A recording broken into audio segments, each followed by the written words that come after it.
di suasana Arab. Oke, sebelum kita ngomongin tentang masjid, ini adalah salah satu cita-cita terbesar juga dari Qadanisim nih. Ini ada satu hidden gem di rumah ini katanya. Ini mihrab, tempat kita bersujud. Tempat kita bermunajat. Rumah itu sebaiknya ada tempat yang dikhususkan untuk ibadah. Oh ya, di satu sudut itu siapin itu ya. Dimanapun sebetulnya bebas. Kalaupun rumahnya terbatas pun ya di salah satu pojokan kamar baca Qurannya di situ, sholatnya di situ. Di situ tuh apa pengaruhnya? Jadi ini dicontohin oleh Maryam ya di surat ke-19, beliau itu punya mihrab. Mihrab itu tempat di mana beliau selalu beribadah, yang di situ akhirnya tempat beliau bermunajat, bahkan mukjizat-mukjizat Allah juga datangnya di situ. Jadi dikhususin jadi tempat yang sebetulnya ini dari Allah itu, yang bumi dihamparkan khusus untuk ibadah. Tempat ini diakuin oleh kita nih, katanya rumah kita, karena aslinya dari Allah, tapi tetap ini ada tempat yang kita khususkan untuk Allah. Allah kan nggak pernah minta banyak, kita dikasih 24 jam juga cuma walaupun istilahnya kontrakan tadi 600.000 sebulan, minimal ada satu tempat sujud di situ gitu ya. Tapi ngomong-ngomong nih saya maaf ya, di sini kan kalau ada mukenama oke lah, tapi di sini ada baju-baju pria. Apakah sholat kita tuh harus selalu pakai baju khusus atau gimana? Sebetulnya adab aja. Kita kalau ketemu bos yang sama-sama manusia, sama-sama hamba juga, kita bisa dandan rapi terbaik. Ini mau ketemu Allah yang nentuin takdir kita baik buruknya. Masa kita biasa-biasa aja gitu. Masih rezeki kita. Iya, adab aja ini Mas. Bahkan sederhana kayak misalnya kita bangun tidur dalam keadaan mungkin mulut kita kurang wangi gitu ya. Kita aja mau ketemu orang, ketemu presiden, artis gitu. Kita sikat gigi dulu. Masa ketemu Allah dalam keadaan mohon maaf mulutnya masih bau, terus pakai baju yang seadanya. Kita harus penampilan terbaik gitu. Kalau kayak gitu diterima apa enggak? Ya masalah terima atau tinggal itu hak POP itu. Luar biasa, kita banyak nanya tapi katanya yang di rumah juga banyak nanya juga. Yuk kita pindah yuk. Ayo. Kita ngobrol-ngobrol lebih lanjut ya.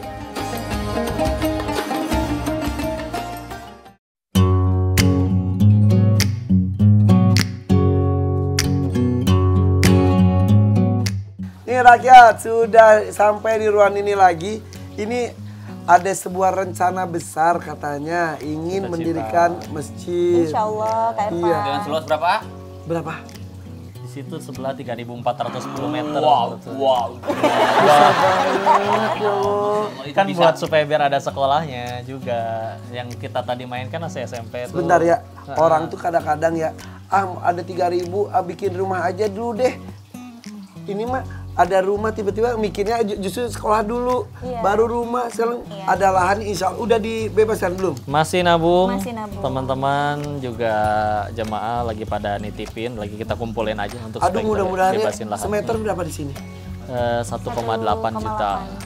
Gede dong, 3.000. 3.410. Kurang lebih 6 miliaran. 6 M. Itu tanahnya doang. Tanahnya doang. Rencana masjid plus pesantrennya juga di sana Di juga. situ sekolahan, kantor Rencananya dakwah. sih TK sama SD karena ini udah ada SMP-nya Kak Irfan. Iya.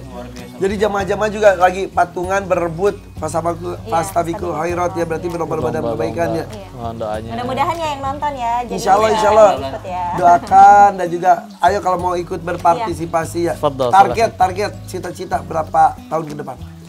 Kita sama tuan tanahnya ditargetin Maret, kalau bisa udah lunas semua Maret tahun depan. Udah ada pembayaran? Udah baru dibebasin yang 506 meter. Jadi dia 3.410 itu dipecah 4 sertifikat. Kita udah bayarin, ditalangin dulu yang 500 meter. Aduh mudah-mudahan ya banyak rezeki ya. Aslinya yang beli mah Allah, kita cuma jadi jalan. Oh. Kalau niat baik mah insya Allah pasti ada jalannya Pasti ada lah. jalannya. Pasti ini orang-orang yang lagi nonton nih pasti ada niat baik, hati yang baik untuk ya saling mendapatkan pahala insya Allah. Apalagi Aifan, saya tahu banget hatinya dia. Nih, mohon maaf nggak perlu diomongin ya. Saya tahu banget nanti juga akan di belakang kamera dia pasti insya Allah. Dari hatinya udah kelihatan.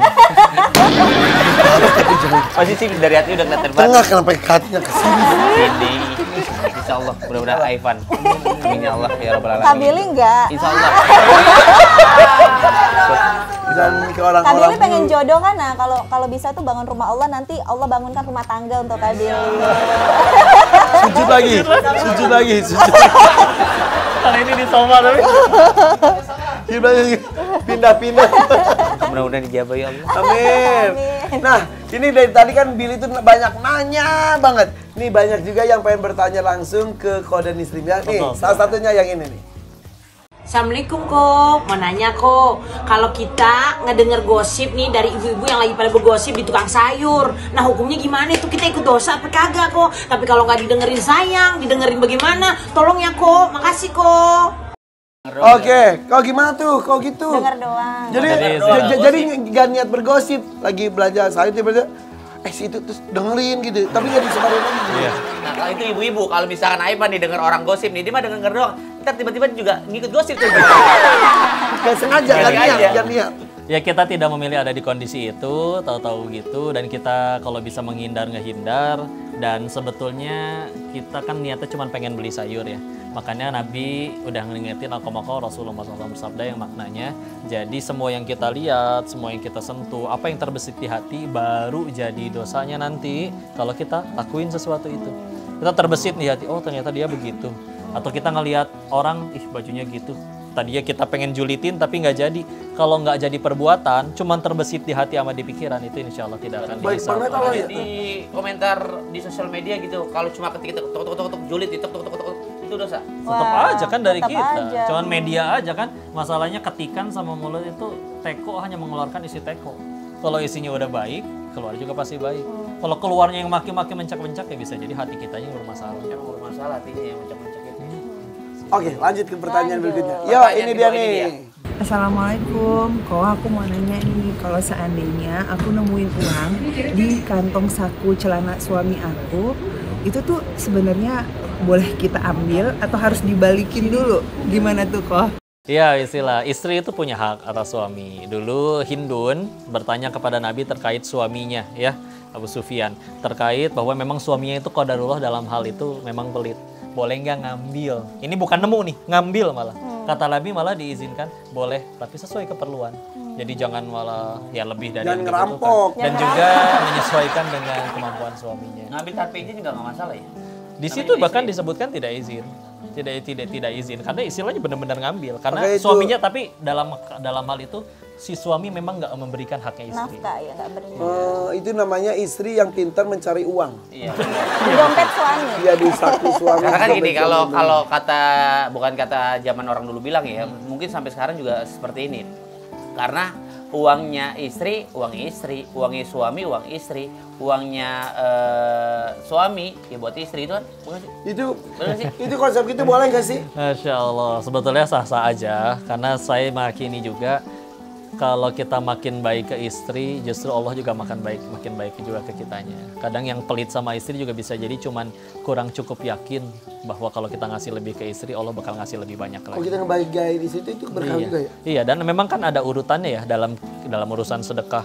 Kalau misalnya kita punya uang, terus kita pengen ngasih, ada urutannya kayak istri dulu, atau ke keluarga dulu, ke anak-anak dulu, ya itu ada urutannya di Al-Baqarah 215. Jadi nggak boleh langsung ke orang luar, tapi yang di dalam terbengkalai. Oke. Ada haknya. Wih, banyak ilmunya ya. Intinya kita bisa memilih apa yang akan kita lakukan. Tapi kalau nonton FVP nggak ada pilihan, harus nonton terus. Tapi kasih kita pilihan artis siapa yang kita bisa datengin lagi. Oke, tulis di Instagram kita. Betul, ini dia di @fyp_trans7.